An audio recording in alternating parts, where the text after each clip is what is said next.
पूरे घर में सन्नाटा छाया हुआ था। सबके चेहरे पर घबराहट थी। रूही की आंखें सूज चुकी थी। आरव बार बार दरवाजे की तरफ देख रहा था, मानो हर पल चमत्कार की उम्मीद कर रहा था। आरव, हमारा बच्चा कहीं मिल क्यों नहीं रहा है? मैंने बस एक पल के लिए निया के कमरे में छोड़ा था। रूही की आवाज कांप रही थी। आरव ने उसे संभालते हुए कहा, रूही कुछ नहीं होगा, मैं हूं ना, मैं ढूंढ लाऊंगा।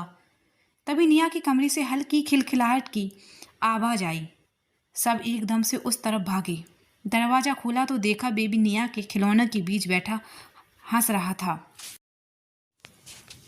निया उसके गालों को छूते हुए बोली, मम्मा देखो, मेरा छोटा भाई मेरे साथ खेल रहा है। रूही वहीं जमीन पर बैठ गई और अपने बच्चे को कस के गले से लगा लिया। आंसू रुक ही नहीं रहे थे। आरब ने दोनों को बाहों में भर लिया। रूही देखो, हमारे छोटे से परिवार को कुछ नहीं होगा, हम सब साथ हैं हमेशा। उस पल निया की मासूम हंसी और रूही की सिसकियों के बीच घर का हर कोना प्यार से भर गया। थोड़ी ही देर में घर में एक नई चर्चा शुरू हो गई। रूही के होने वाले बेबी का नाम क्या रखा जाए? आरब के चेहरे पर हल्की मुस्कान थी। वह चाहता था कि निया की मम्मा और नन्ना बेबी दोनों मिलकर एक नई शुरुआत करें, लेकिन उसी वक्त डॉक्टर की बात सबके कानों में गूंज गई। रूही को इस समय बिल्कुल भी टेंशन या थकावट नहीं देनी है। आरब ने सबकी ओर देखते हुए कहा, अभी ना कोई नामकरण की बात होगी, ना कोई बहस। हमारी रूही और बेबी की सेहत सबसे पहले है। रूही ने धीरे से आरब की तरफ देखा और उसकी आंखों में सुकून उतर आया। तभी निया भागकर आई और बोली, पापा, बेबी का नाम तो मैं रखूंगी, कोई आर्ग्यूमेंट नहीं। सब हंस पड़े। तभी पीछे से दादी की आवाज़ आई, अब बस भी करो तुम सब, आधी रात तक बातें करने की आदत छोड़ दो। रूही को आराम की ज़रूरत है। तुम सब अपने अपने कमरे में जाओ और बहू का ख्याल रखो। आरब ने मुस्कुराते हुए रूही का हाथ थामा और कहा, तुम्हारे और हमारे बेबी की खुशी से बड़ी कोई बात नहीं। रूही, नाम बाद में रखेंगे, पहले तुम्हें संभालना है। रूही ने धीरे से सिर झुकाकर मुस्कुराया और अपने छोटे परिवार को देखकर मन ही मन भगवान का शुक्रिया किया। रूही ने कुछ कहने की कोशिश की, लेकिन तभी दादी की सख्त आवाज़ गूंजी, रूही अब बस, तुम अपने कमरे में जाकर आराम करो, और अगर किसी को भी घर में इधर उधर भटकते देखा तो ठीक नहीं होगा। उसके बाद पूरा घर चुप हो गया। सब अपने अपने कमरों में चले गए। बस निया का कमरा रोशनी से जगमगा रहा था।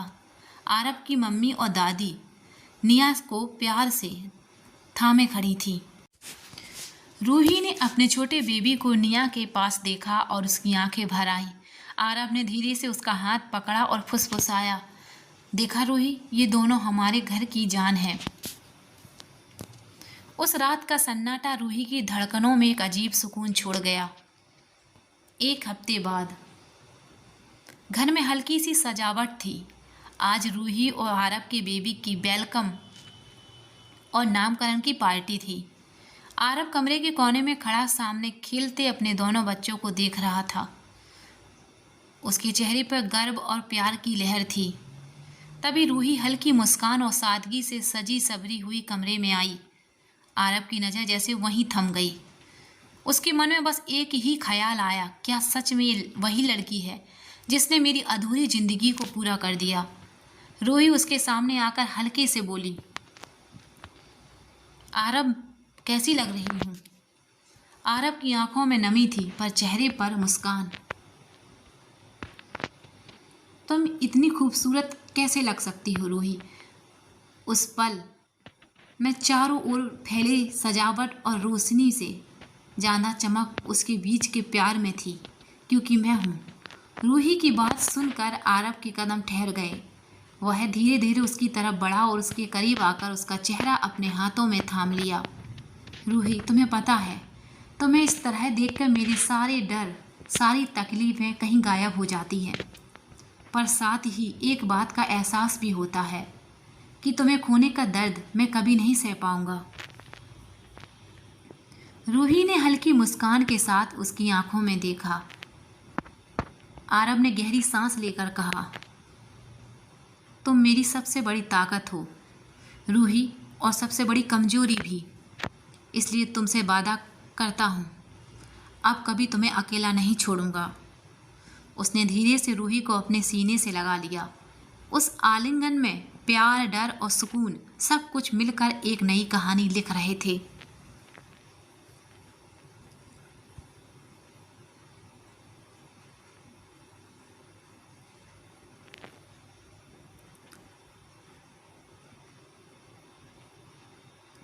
आरब की बात सुनते ही रूही की आंखों में नमी आ गई, दिल की धड़कनें तेज हो गईं।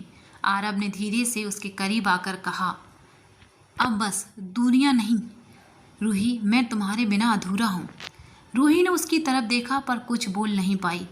उसके कांपते हाथों को थामते हुए आरब ने धीरे से कहा, तुम्हारी हिम्मत ही मेरी सबसे बड़ी ताकत है, लेकिन अब तुम्हें सिर्फ खुश देखना है। तुम्हारे हर डर, हर दर्द को अपने से दूर रखना है। उसने रूही को अपने करीब खींच लिया। पूरे घर की नज़रें उन पर थीं, लेकिन उस पल में मानो दुनिया सिर्फ उनके लिए रुक गई हो।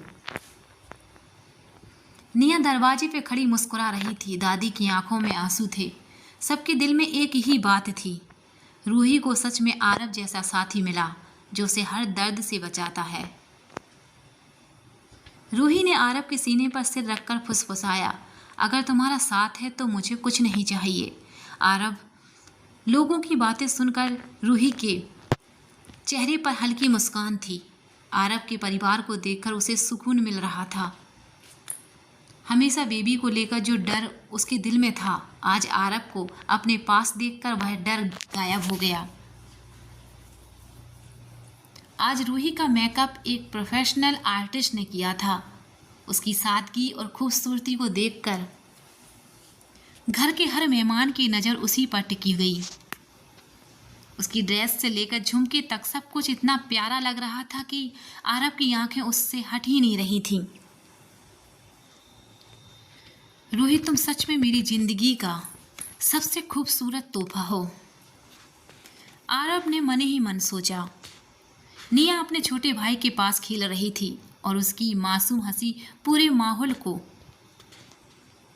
खुशियों से भर रही थी। थोड़ी देर बाद उनकी बेबी के नाम की पूजा शुरू हुई।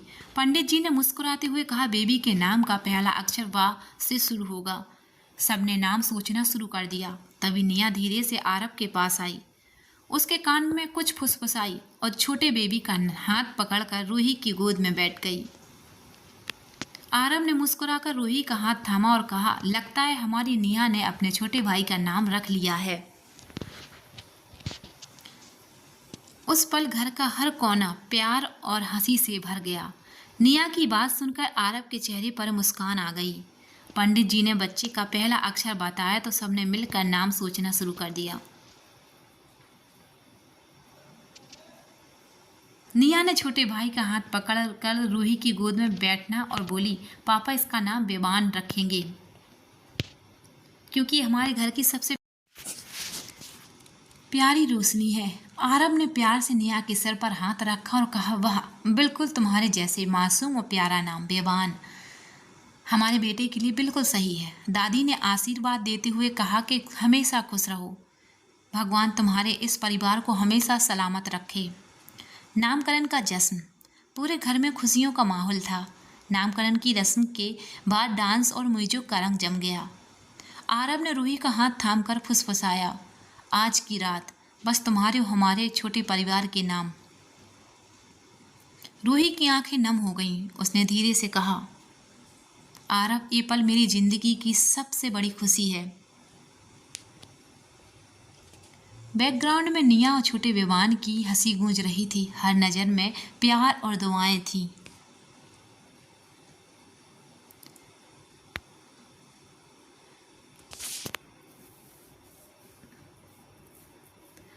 पूरे माहौल में म्यूजिक और हंसी की आवाज़ें गूंज रही थी।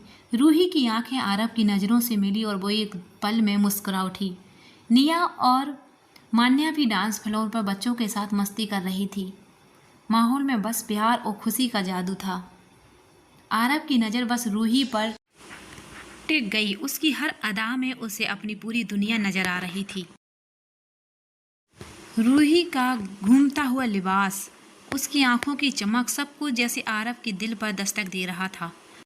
उसने मन ही मन में कहा, शादी के इतने साल बाद भी ये प्यार रूही के लिए और बढ़ता ही जा रहा है। कसम से मैं इसे कभी कम नहीं होने दूंगा। वो चाहता था कि उसी पल रूही को अपनी बाहों में भर लें। उसकी आंखों में वही पुराना वादा था, अब हमेशा तुम्हारा हूँ और हमेशा तुम्हारा ही रहूँगा। अगर मैं ये बात सोचता रहा तो पागल हो जाऊँगा, आरव ने मन ही मन कहा। पूरे समारोह में उसकी नज़र सिर्फ रूही को तलाश रही थी। वह उससे कुछ अपने दिल की बात करना चाहता था, लेकिन हर बार कोई ना कोई आकर बीच में बात कर देता था। आखिर उसने निया की मदद ली। निया, प्लीज़ मम्मा को बोलो कि थोड़ी देर के लिए अकेले में बैठे, मुझे कुछ ज़रूरी बात करनी है। निया ने मुस्कुराते हुए कहा, पापा आप खुद जाकर क्यों नहीं बोलते? मम्मा तो आपका ही इंतज़ार कर रही हैं। आरव ने गहरी सांस ली और रूही के पास जाने की हिम्मत जुटाई। रूही को देखते ही उसका दिल और तेज धड़कने लगा। उसने धीरे से उसके कान में कहा, रूही मुझे तुमसे अकेले में बात करनी है, शायद ये तुम्हारे लिए भी उतनी ही ज़रूरी जितनी मेरे लिए। रूही ने उसकी आंखों में देखा। बिना कुछ कहे उसने अपने हाव भाव से ही समझा दिया कि वो भी यही चाहती है। थोड़ी ही देर में दोनों सबके शोरगुल से दूर चले गए। वहाँ बस एक सुकून भरा सन्नाटा था और एक अधूरी सी बात जो अब पूरी होने वाली थी।